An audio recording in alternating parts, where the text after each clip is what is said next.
Hiring is scary. Building a team is scary. I hate being a micromanager. I didn't like the idea of hiring remote, but I thought, you know what, if they're great and they can still do their work, why not do that and make it happen?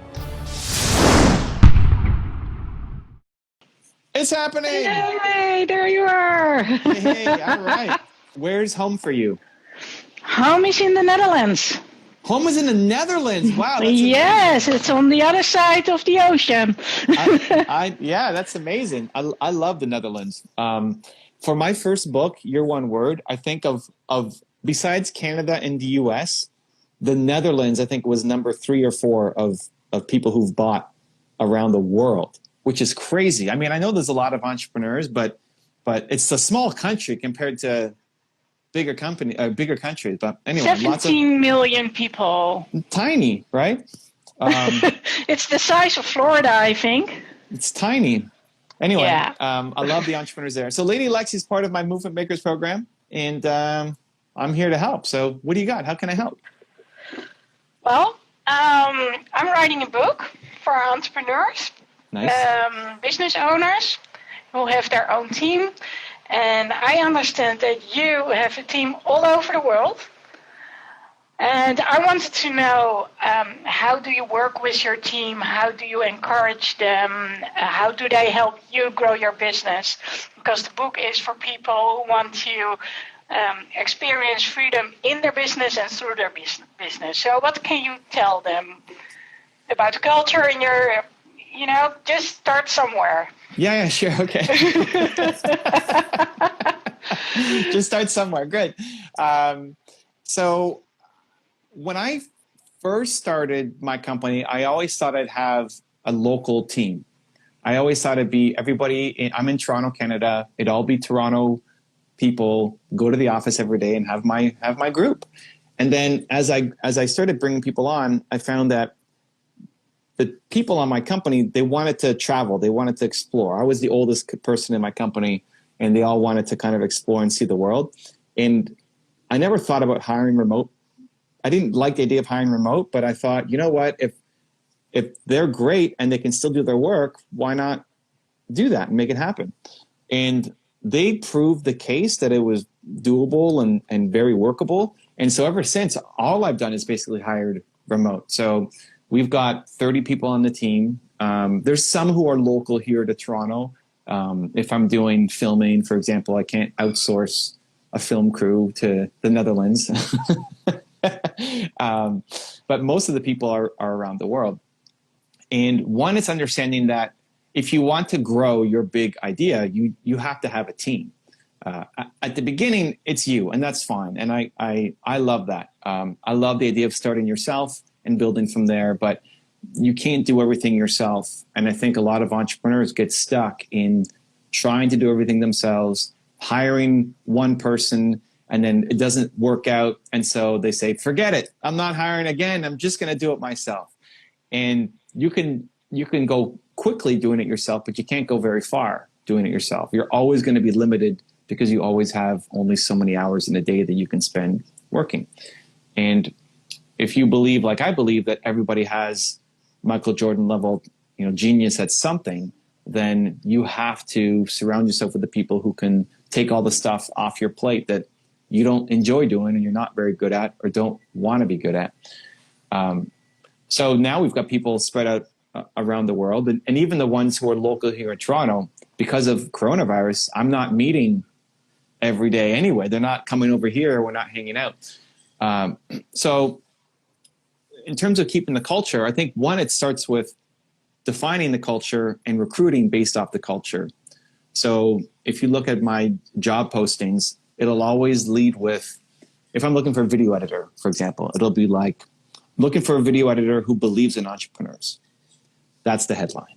And then the first part of the job ad will all be about believe and what it means and the mission that we're on and just oozing belief. And we do it that way because some people may see that and say, this is the stupidest job ad I've ever seen.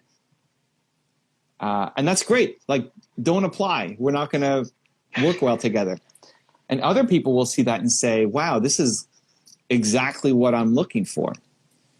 And so right away from the job ad, we're already allowing people to self-select in or out. And most job ads have no emotion, have no heart, don't speak to the culture that you're trying to build, and just talk about you must have 4 years experience in whatever field and know how to use these programs. And so that ends up getting you all sorts of different kinds of people who may not fit the culture or the mission of what the business is about. So we flip it by leading with that. Next, I think the most important part of leadership is wanting people to win as humans more than you want them to win with you. And so I just want people to win. And sometimes that means they stick with me, and sometimes that means they have to go off and do something else. But when people feel that you want them to win and not just get the work done, that switches from you getting their brains to you actually getting their heart and soul as well. And so on Mondays, which was yesterday, I spend the whole day just coaching and mentoring the team. No, not operations focused, not like, did you get this done? And what's our next step? Just team, like, hey, how you doing? What's going on in your life? What do you want to learn? Where are we going? And I think that really, really helps for loyalty, but also for the culture, and also just good, I don't know, just good karma, just making people feel good. I think that really maps well to business success. And then I think if I picked the third thing, it'd be having somebody in charge of the culture. So for me, I'm great in one-on-one settings, but afterwards, I'm not the rah-rah, hangout, small talk kind of person.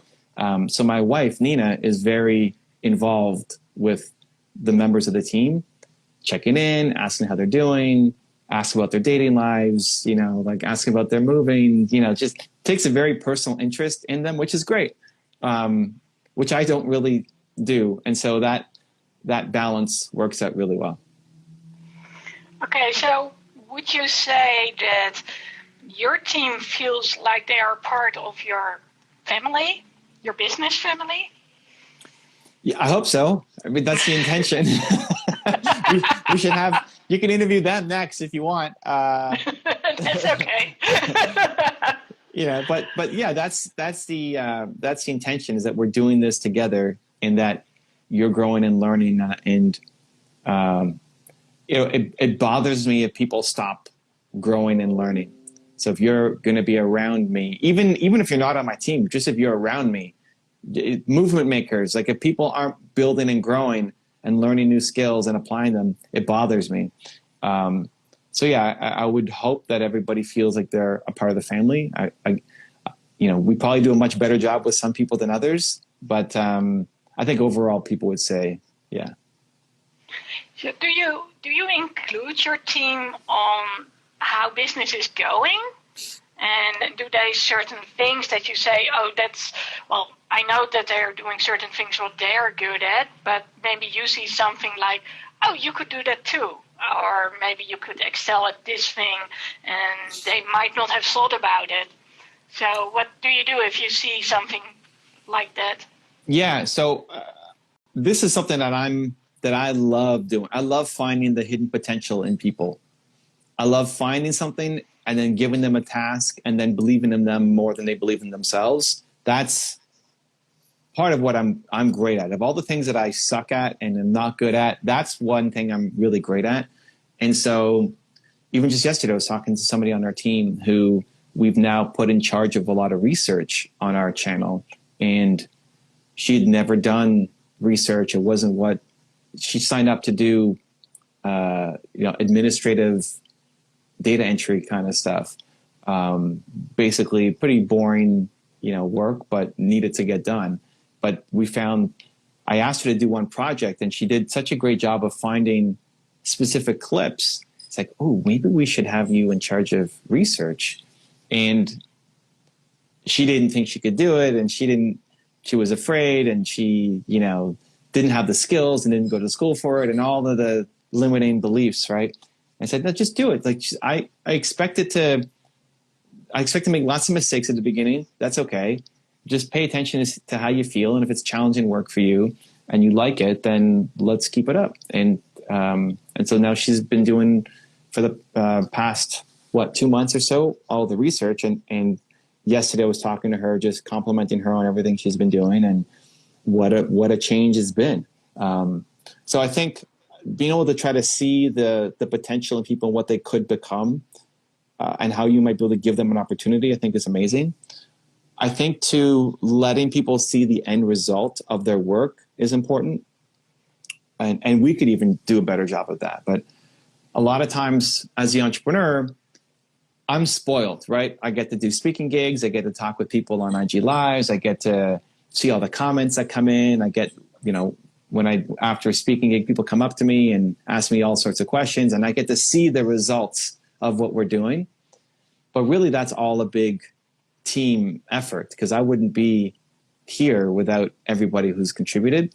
And so even things like sharing the comments, sharing the best comments that come up from our YouTube channel, so that the editor knows the impact that it's having, right? A lot of times the team is behind the scenes and they don't see the results of the work that happens. And you might feel great as the entrepreneur getting all these awards and everything, but they don't necessarily feel connected to the end result. And so making a conscious effort to share a customer story, a social media story, anything that comes in that makes you feel good, share it with the team, because they help contribute to that too, and they'll feel good as well. So you actually see them appreciate it when you share it? Yeah, so we have a Facebook group for our team that my wife basically is in charge of. And every week it's trying to recognize somebody, welcome somebody, share a win from a customer or somebody who's viewed our videos, to just make people feel connected. So example, this past week, 2 of the people on our team moved homes, moved to a different spot. They upgraded their home.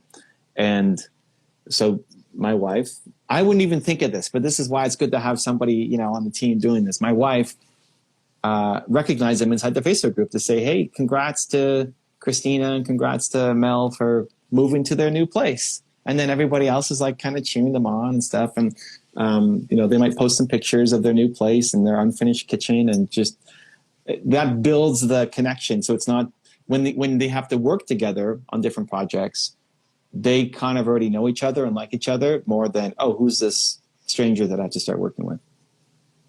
Cool. That sounds amazing. What would you like to say to those people out there, those business owners who say, I don't really trust people working from home or from a different location because I cannot keep track on them? What would you tell them? Because you have experienced something completely different. Yeah, well, one, I think it's still about hiring the right people, because you could have somebody who comes into your office every day who's stealing from you. You're not going to be able to watch everybody, right? I mean, if you have one person, you might be able to sit behind their desk and watch them all day long, but that means you're not being productive in what you're supposed to be doing. So I think it still comes down to hiring the right people, having a clear culture, and then hiring for that, so people feel like the work they're doing is meaningful and impactful. I hate being a micromanager. If you need micromanaging to get your work done, we're not going to work well together. I need somebody who can actually do their work, be self-motivated. And it's on me and my team to help give them the inspiration and give them exciting projects. But if I have to be on you every day to say, hey, you showed up late, or hey, where is this every day, it's just not going to work out. But I think if you have that mindset that you don't trust people, you can't scale a company, whether it's from home or remote. If you have 10 people, you can't watch everybody. How are you going to get to 100 people? Even if they all work right next to you, you just can't watch them. And so if you have that inherent distrust of people, I think it really prevents you from building any kind of successful business. I inherently trust people, and then they have to give me a reason not to trust them. They got to show that they're not trustworthy. Okay, that's awesome. That's awesome. So, just one more question. So, if I know that there are a lot of people out there who say, I'm looking for that right-hand man or woman who can take over, so I can do other stuff, who I can trust, and who I can trust not to run off with everything I'm doing. What would you tell those people?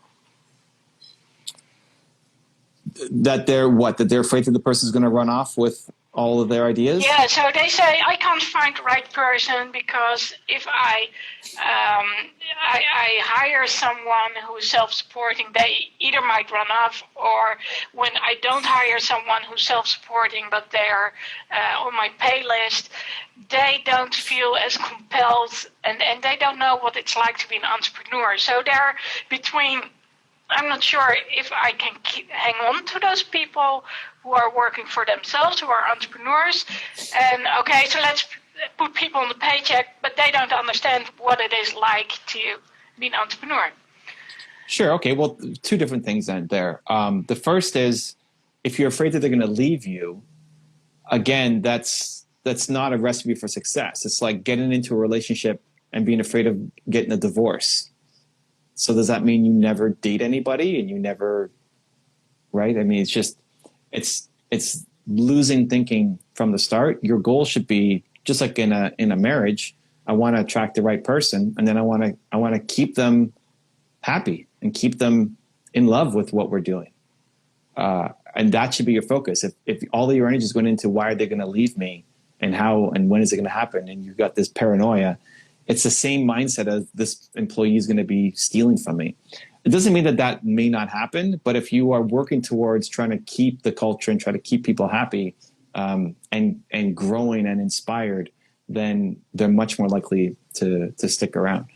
The second part of the question was around the employees don't understand what the entrepreneur is going through. Yeah. And, right, I mean, that's why they're an employee. Like, you can't expect them to know what you're going through. They have a different risk tolerance than you do, being the entrepreneur, but the reward is also massively different. You know, if the company starts to win, are you going to give them a huge chunk of the business? Are they sharing in a massive part of the profits? Usually not. Even if you have a profit sharing program or equity, you're still getting a big disproportionate amount of the income that comes in, and you're taking a disproportionate amount of the risk that comes in. They show up, they get their paycheck, there might be some bonuses included, but if the company blows up, you're the one who's going to make it rich, and they're going to have a little bit extra money, right? So don't expect the employees to work as hard as you. Don't expect them to know what you're going through and the stresses that are happening. You know, in one of my businesses, the salsa dancing business here, it sucks right now. Like, nobody's taking salsa classes during Corona. It's the exact opposite of social distancing. And so the number one priority has been keeping the team paid. So I'm taking the loss, right? Every month. I'm paying 5 figures in rent every month. I'm paying salaries out every month with very little coming in, and I'm not pulling it out of them to say, hey, well, okay, we're losing, so nobody gets a paycheck, right? I'm the last one to get a paycheck. But if the business blows up, I'm gonna make a lot of money before them too, right? So that's just part of the equation of being an entrepreneur. Don't put that burden on the team to say, well, you don't understand what I'm going through. They won't. They won't care as much as you. They won't work as hard as you. This is your baby that you're creating, and you're taking the risk, but you also get the big rewards. That's true. That's true. So do you have them do something else at the salsa business? Now they can't work at the salsa business.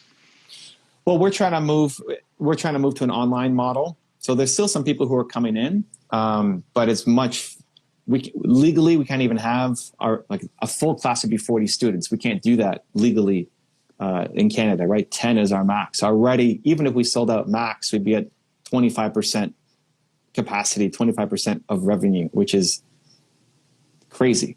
So now we're looking to move to an online model. So it's shifting people's skills to say, okay, how can we do what we do in our class and move it to an online version? And we haven't figured it out all the way. We're still tweaking and working on that model, because a big part of dancing is meeting people and connecting. It's not just about learning how to do a step. It's trying to find other opportunities. And the team has been awesome and they want to do it. If somebody said, no, I don't want to do online, like, okay, well, I don't have classes to give you, so what else do you want to do, right? It's a little bit of give and take on both. This is also kind of an extraordinary time, obviously. But yeah, it's the pivot to say, hey, what else can we do? What else do you want to learn? How can we make this work with our business, and also that you're happy? How do you keep them motivated? Well, one, hopefully the mission of the business continues to motivate them, that their personal mission is aligned with the motivation of the business. Two, seeing the results of the work, right? So seeing that, hey, the video they edited led to people saying how much they loved it. And then three, the connection, the me talking to them, helping them, growing. There's always something that they're learning and growing, hopefully. If you feel like you're always learning, you wake up and you feel like the work you do matters, you're connected to great people, and you're always learning and growing, you'll be motivated. True.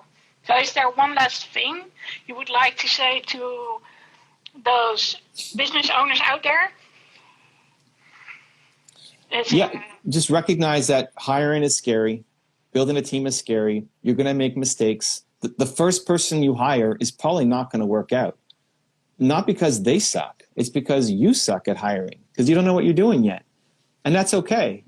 It's very rare that the first employee at any business is still there in 2 years, in 5 years, in 10 years, just because you don't know how to hire properly. And how do you do it? Well, through practice and experience. So a lot of people want to bring on somebody, and then again, when they realize it doesn't work out, they just go back to do everything themselves. No, that's not what you want to do. Just because the first person that you dated didn't marry you doesn't mean you stop dating. Like, you're smarter now. You know a little bit better about what you want and how you can be a better leader. So continue to reach out, continue to try, because if you've got a big mission, you cannot do this all by yourself. True. And unfortunately, I know those who still try to do the stuff themselves, even when they have a team. So they need your book. When is it coming out? Yeah, exactly. So, well, thank you for everything you shared, because you showed that it can be done differently, that people can have fun working in the business, and that they can be appreciated and trusted. And you've also shown to entrepreneurs and business owners that if you value your people and you see them and show them that you see them and value them, that, they will just come there with a smile and work even better and harder. So, well, smarter. I love it. Well, thank you, Lexi. Great questions, and can't wait to see the book. Okay, thank you so much, and I'll let you know. All right, take care. If you want to see another awesome one-on-one I did with an entrepreneur just like you, check out the video right there next to me. I think you'll enjoy it. Continue to believe, and I'll see you there.